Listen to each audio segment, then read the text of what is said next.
Good morning. നമ്മൾ കഴിഞ്ഞ വീഡിയോയിൽ ബയോകെമിസ്ട്രി ഓഫ് അയൺ എന്നുള്ള ഭാഗമായിരുന്നു എക്സ്പ്ലെയിൻ ചെയ്തിട്ടുണ്ടായിരുന്നത്. അതിൽ ചെറിയൊരു പോർഷൻ ബാക്കിയുണ്ടായിരുന്നു. അതായത് ഹീമോഗ്ലോബിനിലുള്ള അയൺ എങ്ങനെയാണോ ഓക്സിജനെ ബൈൻഡ് ചെയ്യുന്നത് എന്നുള്ളതിനെ പറ്റിയാണ് പറയാനുള്ളത്. അപ്പോൾ എന്താണ് ഈ ഓക്സിജൻ ബൈൻഡിങ്ങിന്റെ മെക്കാനിസം എന്ന് നോക്കാം. In oxyhemoglobin, the Fe2+ is in the low spin state and it is diamagnetic. It has the correct size to fit in the hole at the center of the porphyrin ring. The ring is planar. അപ്പോൾ ഹീമോഗ്ലോബിന്റെ structure ഒക്കെ നമ്മൾ കഴിഞ്ഞ വീഡിയോയിൽ പറഞ്ഞിട്ടുണ്ടായിരുന്നു. അപ്പൊ അതില് haemoglobin oxygen ആയിട്ട് bind ചെയ്യുന്ന അവസ്ഥ, അതായത് ഓക്സി ഹീമോഗ്ലോബിൻ ആയിരിക്കുന്ന സമയത്ത് ഈ സെന്ററിലുള്ള മെറ്റൽ ഉണ്ടല്ലോ, അതായത് ഹീം ഗ്രൂപ്പിന്റെ സെന്ററിലുള്ള Fe2+ അയോൺ എന്ന് പറയുന്നത് ലോ സ്പിൻ സ്റ്റേറ്റിലായിരിക്കും. And is diamagnetic. Low spin state എന്ന് പറഞ്ഞാലും ഡയാമാഗ്നറ്റിക് എന്താന്നൊക്കെ നിങ്ങൾക്ക് അറിയണ്ടായിരിക്കും. ലോ സ്പിൻ സ്റ്റേറ്റ് എന്ന് പറയുമ്പോൾ എന്താണ്, ഈ ഇലക്ട്രോൺസ് ഒക്കെ പെയർഡ് ആയിട്ടുണ്ടെങ്കിൽ അതിന് ലോ സ്പിൻ സ്റ്റേറ്റ് എന്നാണ് പറയുക. പിന്നെ ഡയാമാഗ്നറ്റിക് എന്ന് പറയുന്നത് എന്താണ്, ഇലക്ട്രോൺസ് ഒക്കെ പെയർഡ് ആണെന്നുണ്ടെങ്കിൽ ഡയാമാഗ്നറ്റിക് ആയിരിക്കും. ഇലക്ട്രോൺസ് ഒക്കെ അൺപെയർഡ് ആയിട്ടാണ് എക്സിസ്റ്റ് ചെയ്യുന്നുണ്ടെങ്കിൽ അത് പാരാമാഗ്നറ്റിക് ആയിരിക്കും. അപ്പോൾ ഈ ഓക്സി ഹീമോഗ്ലോബിനിൽ Fe2+ എന്ന് പറയുന്നത് ലോ സ്പിൻ സ്റ്റേറ്റിലായിരിക്കും, കൂടാതെ അത് ഡയാമാഗ്നറ്റിക് ആയിരിക്കും.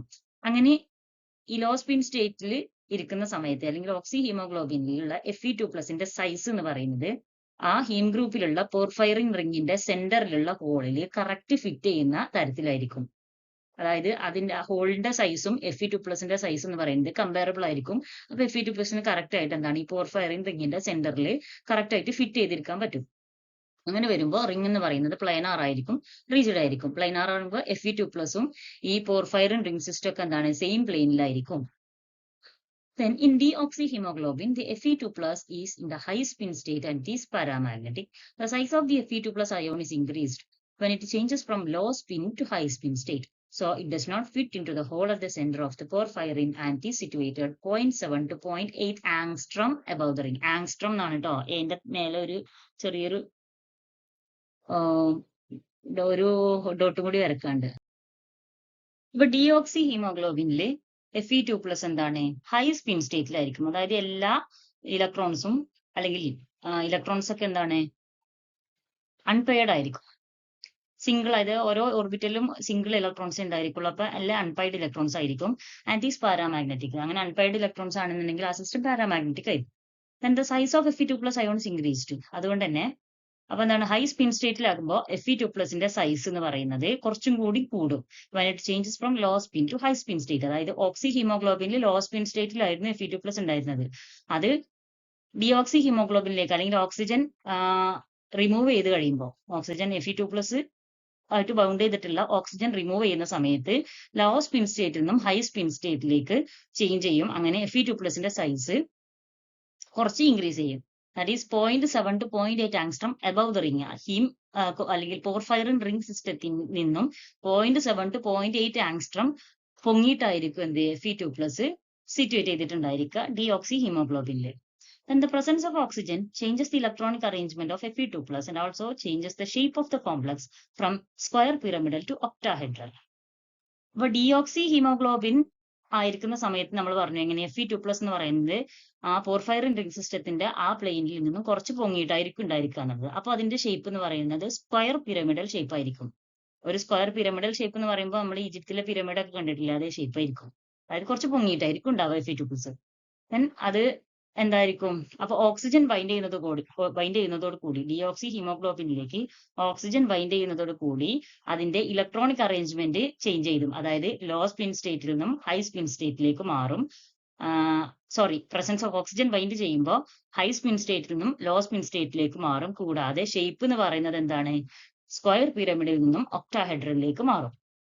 This movement of ion atom in one subunit of hemoglobin act as a trigger. It is set into motion in other heme subunits. This is termed as cooperativity. അതായത് നമ്മൾ പറഞ്ഞിട്ടുണ്ട് ഈ ഹീമോഗ്ലോബിനില് 4 sub യൂണിറ്റുകൾ ഉണ്ട്. ആ 4 സബ് യൂണിറ്റുകളിലും ഓരോ haem group ഉണ്ട്, ഓരോ Fe2+. ഈ ഹീം ഗ്രൂപ്പിലൊക്കെ എന്താണ്, ഓരോ Fe2+ അയോണുകൾ ഉണ്ട് എന്ന് പറഞ്ഞിട്ടുണ്ട്. അപ്പോൾ ഹീമോഗ്ലോബിനിലുള്ള ഒരു സബ് യൂണിറ്റിന്റെ ഉള്ളില് ഇങ്ങനെ, അതായത് ഓക്സിജൻ ബൈൻഡ് ചെയ്യുന്നതോട് കൂടി എന്താണ്, സ്ക്വയർ പിരമിഡൽ ഷേപ്പിൽ നിന്നും ഒക്ടാഹെഡ്രൽ ഷേപ്പിലേക്ക് ചേഞ്ച് ചെയ്യും. അങ്ങനെ ഒരു സബ് യൂണിറ്റിൽ ഇങ്ങനെയുള്ള ഒരു ഷേപ്പ് ചേഞ്ച് ഉണ്ടാവുമ്പോൾ അതെന്താണ്, മറ്റുള്ള സബ് യൂണിറ്റുകളിലേക്കും ഈ ഒരു ചേഞ്ച് ട്രാൻസ്ഫർ ചെയ്യും. അപ്പോ പിന്നെന്താണ്, ആ സെക്കൻഡ് സബ് യൂണിറ്റിൽ നിന്നും തേർഡ് സബ് യൂണിറ്റിലേക്ക് അത് വീണ്ടും ട്രാൻസ്ഫർ ചെയ്യും. അങ്ങനെ എന്താണ്, ഈ ഒരു മോഷൻ, അതായത് സ്ക്വയർ പിരമിഡിൽ നിന്നും ഒക്ടാഹെഡ്രലിലേക്കുള്ള ഈ ഷേപ്പ് ചേഞ്ച് എന്താണ്, മറ്റുള്ള ഒരു സബ് യൂണിറ്റിൽ നിന്നും മറ്റൊരു സബ് യൂണിറ്റിലേക്ക് ഇങ്ങനെ ട്രാൻസ്ഫർ ചെയ്യും. അങ്ങനെ ഈ ട്രാൻസ്ഫർ ചെയ്യുന്ന ഈ ഒരു മൂവ്മെന്റിനെയാണ്, അല്ലെങ്കിൽ അയൺ അറ്റത്തിന്റെ ഈ ഒരു മൂവ്മെന്റിനെയാണ് നമ്മൾ കൂപ്പർ ആക്ടിവിറ്റി എന്ന് പറയുന്നത്. ഇവിടെ നിങ്ങൾക്ക് എന്താണ്, ഈ ഒരു സ്ട്രക്ചറിൽ നിന്നും ശരിക്കും മനസ്സിലാക്കാം. ഇതാണ് എന്ത്, ഇതാണ് നമ്മുടെ ഡീഓക്സി ഹീമോഗ്ലോബിൻ എന്ന് പറയുന്നത്. അതായത് അയണ് 4 പോർഫൈറിൻ റിംഗ് സിസ്റ്റത്തിലെ 4 നൈട്രജൻ ആയിട്ട് ബോണ്ട് ചെയ്തിട്ടുണ്ട്. കൂടാതെ ഹിസ്റ്റഡിൻ നൈട്രജൻ ആയിട്ടും കമ്പൈൻ ചെയ്തിട്ടുണ്ട്. പക്ഷെ ഇതിന്റെ 6ാമത്തെ സൈറ്റ് എന്ന് പറയുന്നത് വേക്കന്റ് ആണ്. അതായത് ഡീഓക്സി ഹീമോഗ്ലോബിൻ സ്റ്റേറ്റിലാണ് ഇതുള്ളത്. അപ്പൊ ഈ Fe2+ അയോൺ എന്ന് പറയുന്നത് ഈ പോർഫൈറിൻ റിംഗ് സിസ്റ്റത്തിന്റെ പ്ലെയിനിൽ നിന്നും കുറച്ച് എന്തായിരിക്കും, 0.7 to 0.8 അല്ലെങ്കിൽ 0.7 ആങ്സ്ട്രം പൊങ്ങിയിട്ടായിരിക്കും സിറ്റുവേറ്റ് ചെയ്തിട്ടുണ്ടായിരിക്കുക. അതുകൊണ്ട് തന്നെ ഇതെന്താണ്, ഒരു സ്ക്വയർ പിരമിഡൽ, ഇങ്ങനെ ഇതിലെ ഒരു സ്ക്വയർ പിരമിഡൽ ഷേപ്പിലായിരിക്കും ഈ ഡീഓക്സി ഹീമോഗ്ലോബിന്റെ ഷേപ്പ് ഉണ്ടായിരിക്കുക. ഇനി ഇതിലേക്ക് ഓക്സിജൻ ബൈൻഡ് ചെയ്യുമ്പോൾ ഇതെന്താണ്, ഹൈ സ്പിൻ സ്റ്റേറ്റിൽ നിന്നും ലോ സ്പിൻ സ്റ്റേറ്റിലേക്ക് വരും. അങ്ങനെ എന്താണ്, ഈ പോർഫൈറിൻ റിംഗ് സിസ്റ്റവും അയണും ഒരേ പ്ലെയിനിൽ വരും. കൂടാതെ എന്താണ്, താഴേക്കും മുകളിലേക്കും ഓരോ ബോണ്ട് വന്നിട്ട് ഇത് ഒക്ടാഹെഡ്രൽ ഷേപ്പിലേക്ക് വരും. അപ്പൊ ഇതാണ് എന്ത്, അപ്പോ ഡീഓക്സി ഹീമോഗ്ലോബിനിലേക്ക് ഓക്സിജൻ ബൈൻഡ് ചെയ്യുന്നതോടുകൂടി സ്ക്വയർ പിരമിഡൽ ഷേപ്പ് മാറിയിട്ട് ഒക്ടാഹെഡ്രൽ ഷേപ്പ് വരും. അങ്ങനെ ഒരു സബ് യൂണിറ്റ് ഇങ്ങനെ ചേഞ്ച് വരുമ്പോൾ ഇതൊരു ട്രിഗർ പോലെ ആക്ട് ചെയ്യും. ഇതെന്താണ്, എന്നിട്ട് മറ്റുള്ള സബ് യൂണിറ്റുകളിലേക്ക് ട്രാൻസ്ഫർ ചെയ്യപ്പെടും. ആ ഒരു മൂവ്മെന്റിനെയാണ് നമ്മൾ കൂപ്പർ ആക്ടിവിറ്റി എന്ന് പറയുന്നത്.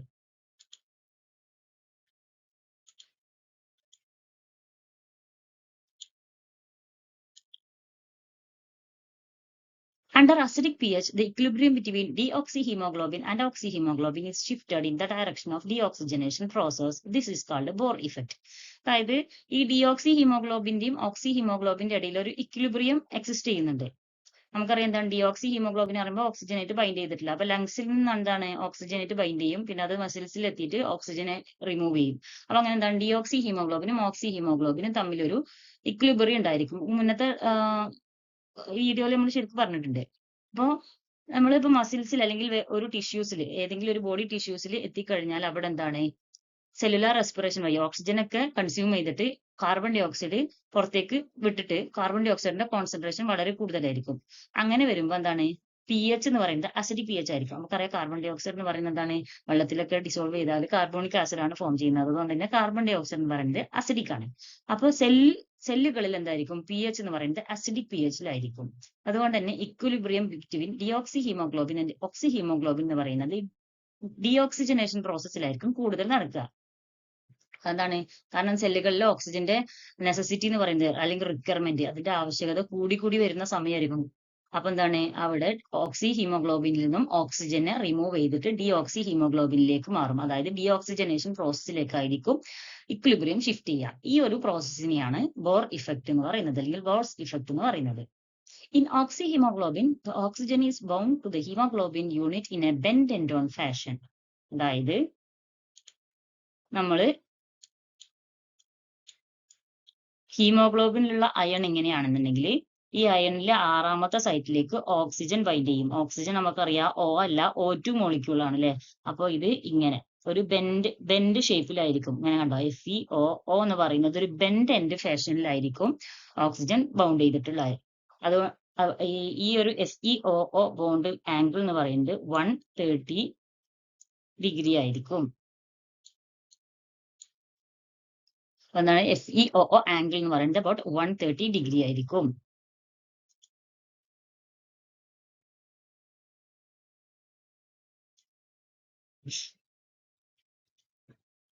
Then hemoglobin molecule can interact with a variety of ligands like carbon monoxide, PF3, CN-, etc.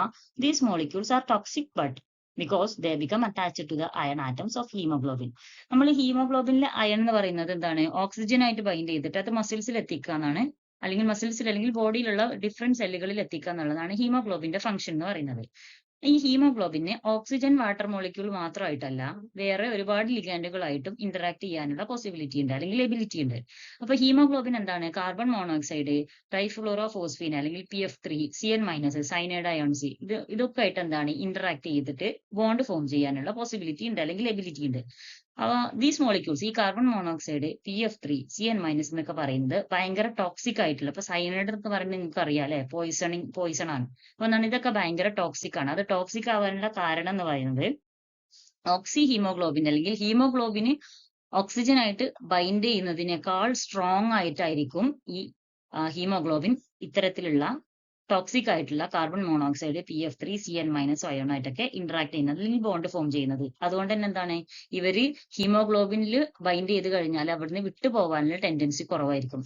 അതുകൊണ്ട് തന്നെ ഈ ഹീമോഗ്ലോബിൻ മോളിക്യൂൾസിന് എന്താണ്, ഓക്സിജൻ ആയിട്ട് ബൈൻഡ് ചെയ്യാനുള്ള ഒരു എബിലിറ്റി കുറയും. അതായത് ഓൾറെഡി എന്താണ്, ഇത്തരത്തിലുള്ള ആളുകൾ അവിടെ പോയിട്ട് സ്ഥാനം പിടിച്ചിട്ടുണ്ട്. അപ്പൊ അതുകൊണ്ട് തന്നെ എന്താണ്, ഓക്സിജൻ ആയിട്ട് ഹീമോഗ്ലോബിന് ബൈൻഡ് ചെയ്യാൻ കഴിയില്ല. കാരണം ഒരു സൈറ്റ് ഇല്ല, പിന്നെ അതിലേക്ക് ബൈൻഡ് ചെയ്യാനുള്ള ഒരു സൈറ്റ് ഇല്ലാത്തത് കൊണ്ട് തന്നെ എന്താണ്, ഓക്സിജൻ ക്യാരിയിങ് കപ്പാസിറ്റി അല്ലെങ്കിൽ ട്രാൻസ്ഫർ ഓഫ് ഓക്സിജൻ എന്ന് പറയുന്നത് അവിടെ കുറവായിരിക്കും. അതുകൊണ്ട് തന്നെ this may result in death. അപ്പൊ നമ്മളുടെ സെല്ലുകൾക്കൊക്കെ ആവശ്യമായിട്ടുള്ള ഓക്സിജൻ കിട്ടാതെ വരും. This may result in death, നമ്മളെ മരണത്തിലേക്കൊക്കെ നയിക്കാം. Then Fe2 plus ion in the hemoglobin gets oxidized by the action of oxidants like nitrites, peroxides, ferrocyanide, etc. to form methemoglobin, which cannot bind either with oxygen or carbon monoxide, but capable of interacting with the OH- and Cn-. ഇനി nitrite, peroxide, ferrocyanide ഇതൊക്കെ എന്താണ്, oxidising ഏജന്റുകളാണ് അല്ലെങ്കിൽ ഓക്സിഡന്റുകളാണ്. ഈ nitrite, peroxide, ferrocyanide പോലുള്ള oxidising ഏജന്റിന്റെ സഹായത്താൽ അല്ലെങ്കിൽ ഇവരുടെ presence കാരണം അല്ലെങ്കിൽ ഇവരുടെ ഒരു ആക്ഷൻ കാരണം എന്താണ്, ഹീമോഗ്ലോബിനിലുള്ള Fe2+ അയോണിന് ഓക്സിഡേഷൻ സംഭവിച്ചിട്ട് Fe3+ ആയിട്ട് മാറാനുള്ള ചാൻസ് ഉണ്ട്. എന്താണെന്ന് വെച്ചാല് നൈട്രൈറ്റ്, പെറോക്സൈഡ്, ഫെറോസൈനൈഡ് എന്നൊക്കെ പറയുന്നത് ഓക്സിഡൈസിങ് ഏജന്റുകൾക്ക് ഉദാഹരണമാണ്. അപ്പൊ ഇങ്ങനെയുള്ള ഓക്സിഡൈസിങ് ഏജന്റിന്റെ ആക്ഷൻ കാരണമായിട്ട് ഹീമോഗ്ലോബിനിലുള്ള Fe2+ അയോണിന് ഓക്സിഡേഷൻ സംഭവിച്ച് അത് Fe3+ ആയിട്ട് മാറും. അങ്ങനെ Fe3+ ആയിട്ട് മാറിയിട്ടുള്ള ഹീമോഗ്ലോബിൻ മോളിക്യൂളിനെ നമ്മൾ മെത്തമോഗ്ലോബിൻ എന്നാണ് പറയുക. ഈ മെത്തമോഗ്ലോബിൻ എന്താണ്, പിന്നീട് ഓക്സിജൻ ആയിട്ടോ കാർബൺ മോണോക്സൈഡ് ആയിട്ടോ ഒന്നും ബൈൻഡ് ചെയ്യാൻ കഴിയൂല. മറിച്ച് അവര് OH- CN- പോലുള്ള മോളിക്യൂൾസ് അല്ലെങ്കിൽ അയോൺസുമായിട്ടാണ് ബൈൻഡ് ചെയ്യുക, ഇന്ററാക്ട് ചെയ്യുക. The presence of methemoglobin in large quantities in the organism causes oxygen deficiency in tissues. അപ്പോൾ ഇനി മെത്തമോഗ്ലോബിൻ എന്ന് പറയുമ്പോൾ കുറെ ഓക്സിഡൈസിങ് ഏജൻസ്, ഇപ്പൊ നേരത്തെ പറഞ്ഞിട്ടുള്ള ഓക്സിഡൈസിങ് ഏജന്റിന്റെ പ്രസൻസ് ഉണ്ടെന്നുണ്ടെങ്കിൽ അവരെന്താണ്, ഈ Fe2+ ഓക്സിഡൈസ് ചെയ്തിട്ട് Fe3+ ആക്കി മാറ്റും. അങ്ങനെ മെത്തമോഗ്ലോബിൻ ഫോം ചെയ്യുമെന്ന് പറഞ്ഞു. ഇങ്ങനെ ഈ മെത്തമോഗ്ലോബിൻ ലാർജ് ക്വാണ്ടിറ്റീസിലൊക്കെ നമ്മളുടെ ബ്ലഡിൽ ഉണ്ടാവുകയാണെന്നുണ്ടെങ്കിൽ, അങ്ങനെ മെത്തമോഗ്ലോബിൻ ലാർജ് ക്വാണ്ടിറ്റീസിൽ ഉണ്ടായാൽ ഈ ഹീമോഗ്ലോബിൻ എന്താണ്, ഓക്സിജൻ ക്യാരി ചെയ്യാനുള്ള ഒരു കപ്പാസിറ്റി കുറയും. അങ്ങനെ എന്താണ്, നമ്മുടെ ടിഷ്യൂസിലൊക്കെ ഓക്സിജന്റെ ഡെഫിഷ്യൻസി ഉണ്ടാവും. അപ്പോൾ അതെന്ന് പറയുന്നത് അത്ര നല്ലൊരു ഇഫക്റ്റ് അല്ല. It also exhibit some useful protective properties. ഇനി ഇങ്ങനെയുള്ള അപകടകരമായിട്ടുള്ള ഇഫക്റ്റുകൾ അല്ലാതെ കുറച്ച് യൂസ്ഫുൾ ആയിട്ടുള്ള പ്രോപ്പർട്ടീസും ഈ മെത്തമോഗ്ലോബിൻ എക്സിബിറ്റ് ചെയ്യുന്നുണ്ട്. അതായത് എന്താണ്, പ്രൊട്ടക്റ്റീവ് പ്രോപ്പർട്ടീസ് എക്സിബിറ്റ് ചെയ്യുന്നുണ്ട്. It is capable of easily binding CN- ions to form cyanomethemoglobin, thereby protecting the organism against the lethal attack by cyanide. Hence, oxidants like sodium nitrite leading to the formation of methemoglobin are used in cyanide poisoning therapy. അതായത് നമ്മൾ നേരത്തെ പറഞ്ഞു, ഈ methaemoglobin എന്താണ്, ഓക്സിജനായിട്ടും carbon മോണോക്സൈഡിനായിട്ടും ഒക്കെ bind ചെയ്യാൻ പറ്റില്ല. പക്ഷേ അവർക്ക് എന്താണ്, OH- CN- പോലുള്ള അയോൺസുമായിട്ട് ബൈൻഡ് ചെയ്യാന്ന് പറഞ്ഞു. അങ്ങനെയാണെന്നുണ്ടെങ്കിൽ ഈ മെത്തമോഗ്ലോബിൻ CN- ആയിട്ട് ഈസിലി ബൈൻഡ് ചെയ്യാനുള്ള ഒരു എബിലിറ്റി ഉണ്ട്. അങ്ങനെ അവരെന്താണ്, സയനോമെത്തമോഗ്ലോബിൻ ഫോം ചെയ്യും. ഈ സയനോമെത്തമോഗ്ലോബിൻ ഫോം ചെയ്യാന്ന് പറഞ്ഞാൽ, ഇപ്പോൾ നമ്മളുടെ ശരീരത്തിൽ എങ്ങനെയെങ്കിലും ഒരു സയനൈഡ് പോയിസണിങ് ഒക്കെ നടന്നു എന്ന് വിചാരിക്കുക. അപ്പോൾ അങ്ങനെ സയനൈഡ് പോയിസണിങ് ഒക്കെ നടന്നിട്ടുണ്ടെങ്കിൽ ഈ സോഡിയം നൈട്രേറ്റ് ഒക്കെ പോലെയുള്ള ഓക്സിഡൈസിങ് ഏജന്റ് യൂസ് ചെയ്തിട്ട് നമുക്ക് എന്താണ്, ഹീമോഗ്ലോബിനെ മെത്തമോഗ്ലോബിൻ ആക്കിയിട്ട് കൺവേർട്ട് ചെയ്യാം. അങ്ങനെ ഈ മെത്തമോഗ്ലോബിൻ എന്താണ്, നമ്മുടെ ബ്ലഡിൽ വരുന്ന CN- അയോണുകളായിട്ട് വേഗത്തിൽ ബൈൻഡ് ചെയ്തിട്ട് എന്താണ്, നമ്മുടെ ബോഡിയിൽ നിന്ന് അല്ലെങ്കിൽ ബ്ലഡിൽ നിന്നുള്ള സയനൈഡിന്റെ കോൺസെൻട്രേഷനെ കുറച്ചിട്ട് എന്താണ്, സയനൈഡിന്റെ അറ്റാക്കിനെ പ്രതിരോധിക്കാനുള്ള കഴിവുണ്ട്. അങ്ങനെ ഈ ഓക്സിഡൻസ്, സോഡിയം നൈട്രേറ്റ് പോലുള്ള ഓക്സിഡൻസ് എന്താണ്, സയനൈഡ് പോയിസണിങ് തെറാപ്പിയിൽ യൂസ് ചെയ്യുന്നുണ്ട്. അതായത് നമ്മുടെ ശരീരത്തിൽ സയനൈഡ് ഇൻടേക്ക് നടന്നിട്ടുണ്ടെന്നുണ്ടെങ്കിൽ ആ സയനൈഡ് അയോൺസിന്റെ കോൺസെൻട്രേഷൻ എന്താണ്, നമുക്ക് സോഡിയം നൈട്രേറ്റ് പോലുള്ള ഓക്സിഡൈസിങ് ഏജന്റ് യൂസ് ചെയ്തിട്ട് നമുക്ക് കുറക്കാൻ പറ്റും. സോഡിയം നൈട്രേറ്റ് എന്താണ്, ഹീമോഗ്ലോബിനെ ഓക്സിഡൈസ് ചെയ്തിട്ട് മെത്തമോഗ്ലോബിൻ ആക്കിയിട്ട് കൺവേർട്ട് ചെയ്യും. ഈ മെത്തമോഗ്ലോബിൻ നമ്മുടെ ബ്ലഡിലുള്ള സയനൈഡ് ആയിട്ട് കമ്പൈൻ ചെയ്യും, ഇന്ററാക്ട് ചെയ്തിട്ട് എന്താണ്, സയനോ മെത്തമോഗ്ലോബിൻ ആക്കിയിട്ട് മാറ്റും. അങ്ങനെ CN മൈനസിന്റെ കോൺസെൻട്രേഷൻ ബ്ലഡിൽ നിന്ന് കുറക്കും.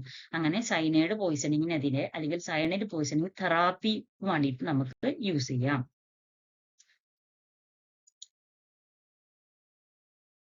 അപ്പൊ ഇത്രയാണ് എന്ത് ബയോകെമിസ്ട്രി ഓഫ് അയൺ എന്ന് പറയുന്നത്. ഇത്രയും കാര്യങ്ങൾ പറഞ്ഞു കഴിഞ്ഞാൽ ബയോകെമിസ്ട്രി ഓഫ് അയൺ എന്നുള്ളത് കംപ്ലീറ്റ് ആയി.